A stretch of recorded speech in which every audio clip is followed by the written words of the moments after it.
Hello and welcome to DCC NIT-A YouTube channel. So now we will be solving the problem sum over of CodeChef starters 84.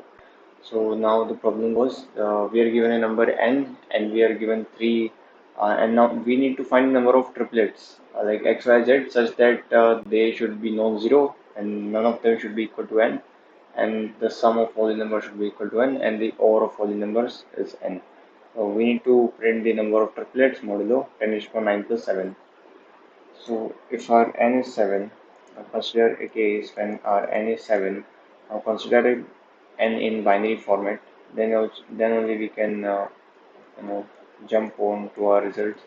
So consider it in binary. Now what are the different bits of x, y and z? What are the possible combinations could be possible over here? So if n is 1, then either x could be 1, y could be 1 or z could be 1. If no, if two of them are 1, then our sum will be 0. Now it will be 1 0, right? Now this bit will be 0, but we want this bit as 1. So only one of them should be 1. Okay, so this is the first observation we could see over here. Like only one of this x, y, and z could be 1 here, and the remaining will be 0. Either this could be 1, this. So what are the different combinations? We are having 3. For every set bit, we are having a combination 3. Like if any bit of n is 1, then we are having 3 combinations at that index, at that bit. But if any of them is 0, like if the ith bit of the number n is 0, then all of them x, y, and z necessary have to be 0. So the possible way will be one only because all of them need to be one. So only one case, only one combination, and now the final result will be multiply of all of these. But what is the constraint given over here is that x, y, and z they cannot be equal to 0. So here we have considered the case like any of them when this any of these is any of these bit, if we are considering ith bit, then any of these will be 1 and we are not carrying out the remaining ones, right?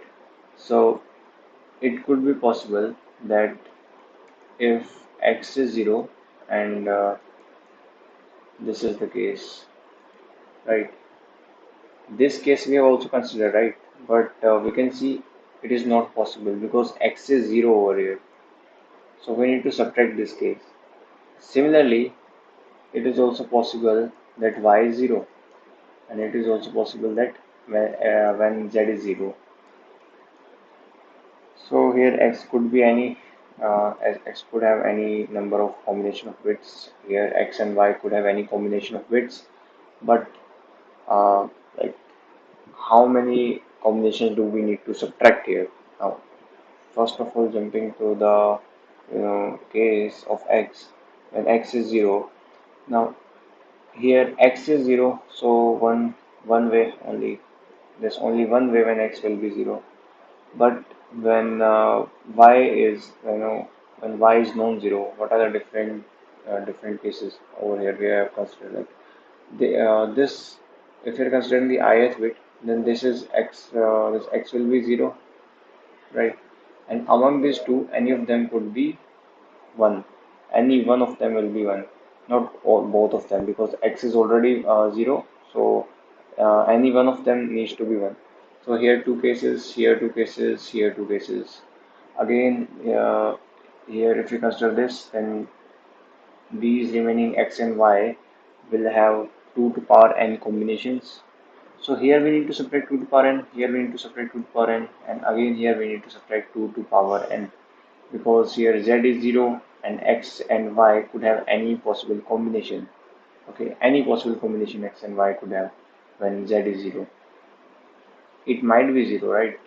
Like it is also possible that y is 0, and here we can also see that it is also possible that z is 0 when in the case of y equal to 0 and we are taking all the combinations of x and z, then z could also be 0. But here we have we've seen that like these two cases overlap.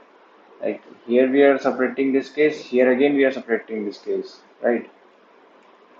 We are separating these two cases simultaneously.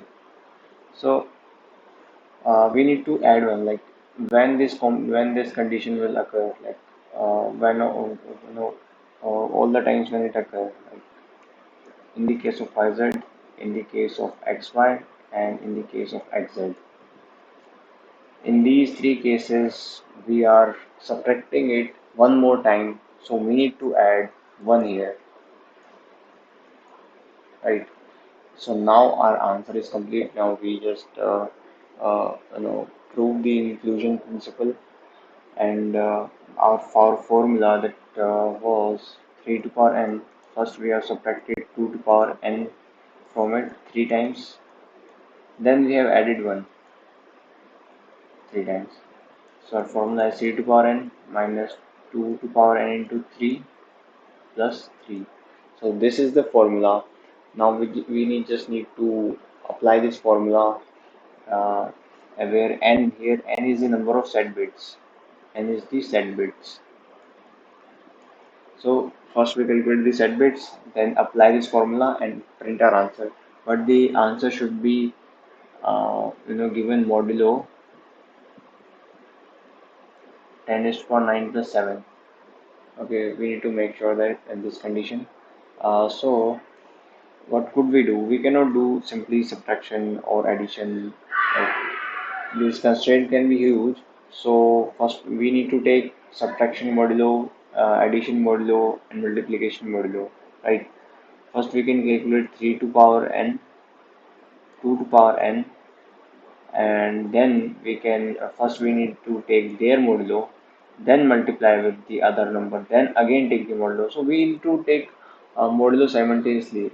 After one step we need to take modulo, then after one step we need to take the modulo, so that our final answer will be correct, right? So we can also simplify this expression a little bit more, so that our answer will get a little more precise. Okay, so if we take 3 into 2 to power n common from here, then it will be 3 to power n minus 1 upon 2 to power n minus 1 plus 3. So this could be our final expression. We just need to simplify this. We can calculate this. We can have a function of power mode, power of 3 to power this, like x to power y modulo mode. We can Google this function, it could be easily available. Now, similarly, applying this formula here, like 2 to power n, we also calculate using this function. Then we need to take subtraction modulo, this number divided by this. We cannot simply divide these two numbers, because this number will be in, if these two are huge numbers, then it will be in range 10 raised to power 9, and this will also be in 10 raised to 9. If we simply divide it, then it will be near around 1. So to prevent this, we need to take division modulo. Now we need another function, division modulo. This is also available in Google. Okay. Now after that we need to subtract 1 from it. Now subtraction is easy, we can do ourselves, or we can again Google this function. But we just need to subtract 1 from it, and like if this is D, we can take A as 3 to power n minus 1, then B as 2 to power n, then C as a division modulo. Like we have a function division modulo, it will be A divided by modulo mode. So this will be our C. Then in this C we have to subtract 1. We can do C equal to C minus 1 plus modulo mode, right? Also, after evaluating this, we need to multiply it with 2 to power n and 3. Now we again multiply it. We can take multiplication modulo. we multiply it with power mode of this 2 to power n. Then again take the modulo.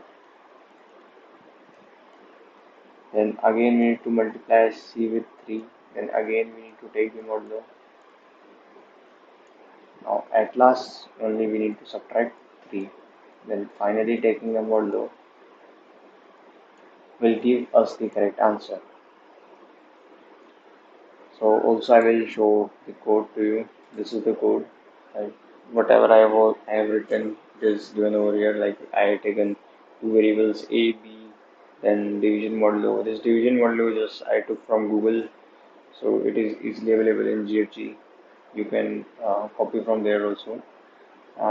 Like this is the whole code, and I hope the this how I came up to that formula it is clear to you. So then also if you're having any doubt you can put it in the comment section, and yeah, thank you. This code will be provided in the description. Bye.